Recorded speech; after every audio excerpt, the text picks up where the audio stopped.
Ayan mga boss, ito na yung ating ginawang full box. Ayan. Makita nyo, nilagyan ko siya dito ng patungan ng ABR. Tapos dito yung ating ayan. Dito natin nilalagay yung amco box. Ito. Para sa saksakan ng ating ABR. Yan. Nakaganyan yan dyan. Amco box yan. Tapos lalagyan natin yan ng 1 gang na outlet. Dito naman is yung ABR natin. Bali ganyan yung position yan. Ayan, ganyan yan. Binutasan na natin dito. Makita may butas na 4 na bilog yan para dito yan. Para hindi siya alog-alog.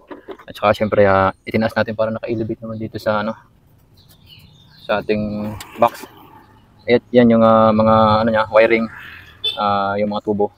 Pa-wiring na natin yan. Yan yung mga papunta doon sa ating remote receiver, tapos doon sa beam detector, beam sensor, at saka yun sa strobe light natin.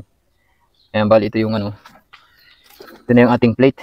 Ikakabit natin yan yung motor dito pag na-wiring natin. Bali sakto na yan dito. Sakto na yan sa itong gear. Sakto na yan dyan pag kinabit natin. Bago natin ikabit yan, wiring muna natin yan. At yan mga boss. Ayan, bali yung kaya marami naman ito dahil yung ibang supply is dito natin patadaanin, katulad ng supply ng CCTV at saka yung ating motor pa sa labas. Okay.